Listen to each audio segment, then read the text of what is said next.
केजरीवाल जी, अगर देश में आपकी सरकार बन जाए तो क्या करेंगे? तो सिर्फ पूरा मीडिया टिका हुआ है इसमें। ये बहुत बड़ी कॉन्स्पिरेसी है, it is huge political conspiracy. अगर हमारी कभी भी सरकार बनी तो इसकी जांच कराएंगे और मीडिया वालों समेत सबको जेल भेजा जाएगा। ओहो, जेल भेज देंगे। अच्छा चलिए अखिलेश भैया से पूछते हैं। अखिलेश जी, अगर कांग्रेस के साथ मान लीजिए आप ही की सरकार बन जाए तो फिर आप क्या करेंगे? ईमानदार पत्रकारों की सूची बनाइए, लिस्ट, नाम आपका भी है उसमें। अरे बाबा, ये तो डरा रहे हैं। चलिए सीधे राहुल जी से बात करते हैं। खैर, राहुल जी से पहले इनके सहयोगियों से भी सवाल देखिए ना। नहीं, कोई सवाल नहीं, सवाल आप प्रधानमंत्री जी से कीजिए।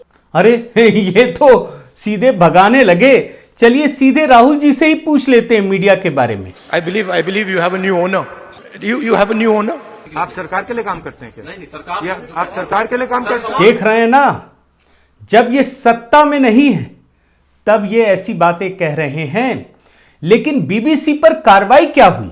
दुनिया भर का माहौल गर्म हो गया और ये सवाल उठने लगा, मतलब आप भावनाओं को पकड़िए कि भारत की इतनी हिम्मत, मोदी जी की इतनी हिम्मत, बीबीसी पर सीधे कार्रवाई कर दें, तो ये सवाल उठ रहे हैं। लेकिन विदेशी तो विदेशी, जो भारत का विपक्ष है ना, वो मोदी विरोध में बीबीसी के लिए ही बैटिंग करने लगा। अब मैं आपको एक एक करके चीजें दिखाता हूं जो कांग्रेस बिना किसी सर्च के, यहां तो सर्च चल रहा है ना, सीधे गिरफ्तारी करने के लिए पहुंच जाती है। जैसे राजस्थान में आप देखिए अमन चोपड़ा के लिए, या फिर छत्तीसगढ़ पुलिस सीधे रोहित रंजन को पकड़ने पहुंच गई थी। वही कांग्रेस बीबीसी के बचाव के लिए इसे आपातकाल बता रही है।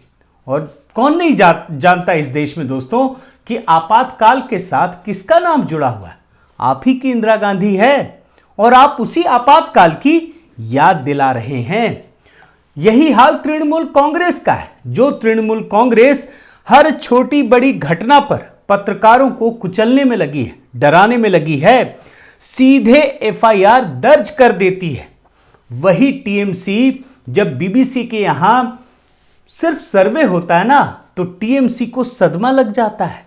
देख लीजिए, जिस अखिलेश यादव के प्रेस कॉन्फ्रेंस में पत्रकारों के साथ मारपीट हो जाती है, खुलेआम धमकी दी जाती है, उस अखिलेश यादव को वैचारिक आपातकाल नजर आ रहा है इन दिनों, सिर्फ बीबीसी की खबर से। और जिस केजरीवाल के मॉडल में न्यूज चैनल के मालिकों को सिर्फ आलोचना करने पर गिरफ्तार कर लिया जाता है, पत्रकारों को मारा पीटा जाता है, विज्ञापन बंद कर दिया जाता है। आप एक एक करके कई सारी खबरें देख लीजिए। उस केजरीवाल और उनकी पार्टी को बीबीसी के सर्वे से ही सांप सूंघने लगता है। और एक और उदाहरण आप देख लीजिए, जिस अर्नब गोस्वामी की गिरफ्तारी के साथ कांग्रेस के सहारे चलने वाली जो उद्धव ठाकरे की सरकार है, उसने तो लोकतंत्र का मजाक उड़ा दिया था, मजाक उड़ाया था बल्कि। किस तरीके से आपको याद है ना, खुलेआम बिना किसी नियम कानून के कैसे अर्नब गोस्वामी के साथ बिहेव किया गया था और सुप्रीम कोर्ट ने क्या कमेंट किया था, आपको याद है ना। उस उद्धव ठाकरे को भी बीबीसी के यहां सर्वे से परेशानी हो रही है, वो भी बरस रहे हैं। यानी बीबीसी के दफ्तर में जो इनकम टैक्स डिपार्टमेंट ने सर्वे किया है, उससे पूरा विपक्ष बिलबिलाया हुआ है। जो काम आज तक इस देश में कांग्रेस नहीं कर पाई, पूरा विपक्ष नहीं कर पाया, उस मामले में मोदी सरकार ने एक ऐसा कदम उठाया है जिससे बीबीसी तो फंसा ही है। जो विपक्षी पार्टियां हैं ना, कांग्रेस है ना, उसका भी पलीता लग गया है, उसके भी जो रहस्य छिपे हुए ना वो भी खुलने लगे। और आज के इस वीडियो में इसी को डिकोड करूंगा। साथियों नमस्कार, मैं हरिश्चंद्र बर्णवाल। भारत में बीबीसी के दफ्तर पर जो मुंबई में है और दिल्ली में है, इनकम टैक्स विभाग के अधिकारी जैसे ही पहुंचे, पूरी दुनिया में हंगामा मच गया। अच्छा, ये जो पहुंचे अधिकारी क्यों पहुंचे? नियम पालन न करने पर, वो भी मैं अभी आपको बताऊंगा। लेकिन आप एक बात को समझिए कि जैसे बीबीसी ने सुप्रीम कोर्ट के आदेश के खिलाफ जाकर एक डॉक्यूमेंट्री बनाई और इस देश का left liberal gang supreme court के साथ नहीं, जुडिशियरी के साथ नहीं, बल्कि बीबीसी के साथ खड़ा हो गया। वैसे ही इस मामले में जो भारत का लेफ्ट लिबरल गैंग है, और विदेशियों को तो आप छोड़ ही दीजिए, वो अपने ही इनकम टैक्स विभाग को अविश्वास की नजरों से देखने लगा। एक ही मकसद था कि किसी न किसी प्रकार से जो ब्रिटेन है वो इस पर अपनी नजरें तरेर ले। लेकिन सच्चाई क्या है ये समझने की कोशिश कीजिए। सच्चाई ये है कि इनकम टैक्स विभाग ने कोई छापा नहीं मारा, सर्वे किया है। और क्यों किया ये भी आप समझिए। बीबीसी द्वारा ट्रांसफर प्राइसिंग नियमों का अनुपालन नहीं करने पर, और वो भी जो अनुपालन नहीं किया वो जानबूझकर, साथ ही इसके मुनाफे के विशाल डायवर्जन का भी मुद्दा जुड़ा था। मैं आपको तकनीकी चीजें बता रहा हूं, और आयकर विभाग ने इस पर जो बयान जारी किया, क्या कहा है वो भी देख लीजिए। बीबीसी के मामले में उपरोक्त नियमों का वर्षों से लगातार पालन नहीं किया जा रहा है। उसी के परिणाम स्वरूप बीबीसी को कई नोटिस जारी किए गए हैं। और आगे सुनिए। हालांकि बीबीसी लगातार उदंड और गैर अनुपालन करता रहा है और अपने मुनाफे को बड़े पैमाने पर डाइवर्ट करता रहा है। इन सर्वेक्षणों का मुख्य फोकस टैक्स लाभ सहित अनधिकृत लाभों के लिए कीमतों में हेराफेरी पर नजर डालना है। ये इनकम टैक्स डिपार्टमेंट की बातें हैं। बीबीसी द्वारा लगातार नियमों का पालन न करने के कारण ये सर्वेक्षण किए गए हैं, जिससे यह बारंबार अपराधी बन गया है। लेकिन हर मुद्दे पर जो ये कांग्रेस है और विपक्षी पार्टियां हैं, वो किसको बदनाम करती हैं? वो बाहरी संस्थाओं पे सवाल ही नहीं खड़ा करती। वो अपने ही देश की संस्था को बदनाम करने में जुट जाती है। और इस बार भी यही हुआ। इनकम टैक्स डिपार्टमेंट को ही कोसने में सारे विपक्षी दलों ने अपनी एनर्जी लगानी शुरू कर दी। लेकिन हकीकत आप समझिए। मैं आपको बाकी चीज भी दिखाऊंगा, बड़े रिसर्च मैं लेकर आया हूं इसमें आपके लिए। लेकिन आप समझिए, इसी बीबीसी की बात बता रहा हूं कि 1975 में 41 कांग्रेस सांसदों ने एक साझा बयान जारी कर हस्ताक्षर के साथ यह कहा था कि बीबीसी को भारत में बैन कर देना चाहिए, क्योंकि यह भारत के खिलाफ काम करता है। यह कांग्रेस पार्टी ने कहा था।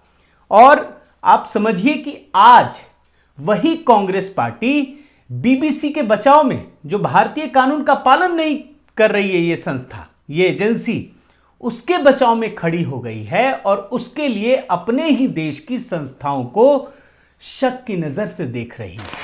अब मैं आपको बीबीसी के कुछ उदाहरण देता हूं, जिससे आपको पता चलेगा कि वो भारत के संविधान, भारत देश के लिए, भारत के मान्यताओं के लिए, परंपराओं के लिए, फेस्टिवल्स के लिए, जुडिशियरी के लिए उसके मन में क्या विचार है, उसकी क्या धारणा है, वो क्यों काम करता है, ये समझने की कोशिश कीजिए। नमूना दिखा रहा हूं। बीबीसी ने निर्भया कांड, याद है ना, बहुत बड़ा कांड है और बहुत बड़ी घटना थी। उस मामले में बीबीसी ने आरोपी का इंटरव्यू किया, जो करना नहीं चाहिए था। आप अगर आरोपी के पक्ष को दिखाएंगे तो फिर क्या होगा, आप समझिए। उस मामले में इंटरव्यू के प्रसारण को रोकने के लिए कोर्ट ने आदेश दिया, सरकार ने आदेश दिया, लेकिन इसके बावजूद बीबीसी ने उसका प्रसारण कर दिया। आप देख लीजिए रिपोर्ट। इसी तरीके से जिस गुजरात दंगों के लिए पीएम मोदी को दोष मुक्त कर दिया गया, उसी मामले में मोदी पर इल्जाम लगाते हुए डॉक्यूमेंट्री बनाई गई। आप देख लीजिए, ताकि भारत की जुडिशियरी पर सवाल उठाया जा सके। और यही नहीं, जब भारत ने पाबंदी लगा दी तो भारत सरकार को चिढ़ाते हुए, आप ये मत समझिए कि एक व्यक्ति खड़ा है, बल्कि भारत को चिढ़ाते हुए उसका प्रसारण कर दिया गया, ऑन एयर किया गया, और लेफ्ट लिबरल गैंग बीबीसी के साथ खड़ा रहा। अब आपको इसमें भी लग सकता है कि मोदी जी के ऊपर था। मैं आपको कुछ और एग्जाम्पल दिखाता हूं। आप देखिए, डबल स्टैंडर्ड दिखा रहा हूं मैं आपको। एक तरफ बीबीसी कैसे भारत को बदनाम करता, वो मैं दिखाता हूं। जब भारत में कोरोना महामारी के दौरान प्रधानमंत्री मोदी ने लॉकडाउन लगा दिया, और लॉकडाउन भारत में सबसे पहले इस तरीके से लगाया गया था एक एग्जाम्पल है। लेकिन बीबीसी की रिपोर्ट देखिए, बीबीसी ने सवाल उठा दिया। आप देखिए क्या है, India covid PM Modi didn't consult before lockdown, सवाल खड़े किए गए। लेकिन वही जब यूरोप में लॉकडाउन लगाया गया तो देखिए कैसे प्रेम बरस रहा है। आप हेडिंग देखिए, corona virus lockdowns in Europe saved millions of lives.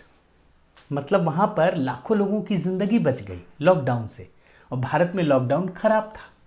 आप समझ रहे हैं ना, ये बीबीसी ब्रिटिश सरकार के अधीन काम करती है, एक ऑटोनॉमस संस्था है, लेकिन ये भारत के खिलाफ कैसे जहर उगलने का काम करती है ये संस्था, ये समझने की कोशिश कीजिए।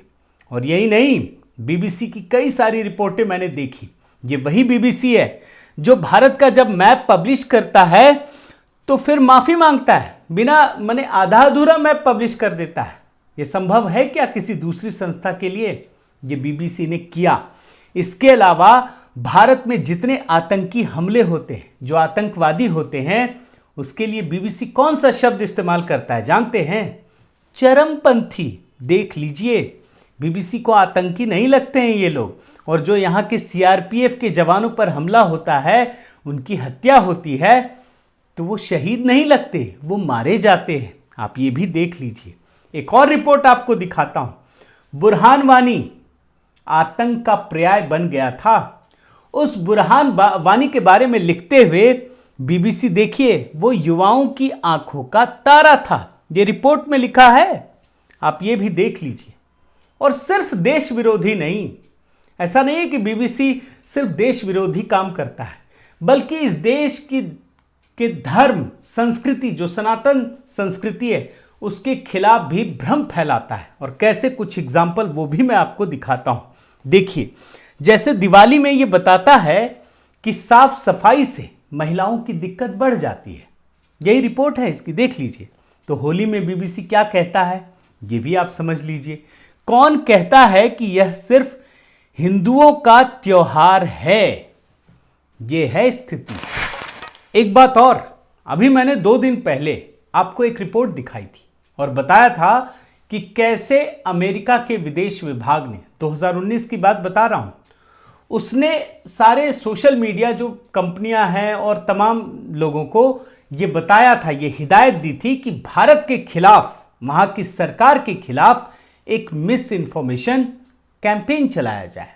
और इस कैंपेन का हिस्सा तो ये बीबीसी भी बना। दिखे ना ये रिपोर्ट, ये इसी की रिपोर्ट है। राष्ट्रवाद के खिलाफ कैसे लोगों को भ्रमित किया जाए, ये है ये रिपोर्ट। मतलब कुल मिलाकर देखें तो इस देश से जो ब्रिटिश हुकूमत है वो खत्म हो चुकी है, दशकों हो चुके। ईस्ट इंडिया कंपनी का सफाया हो गया।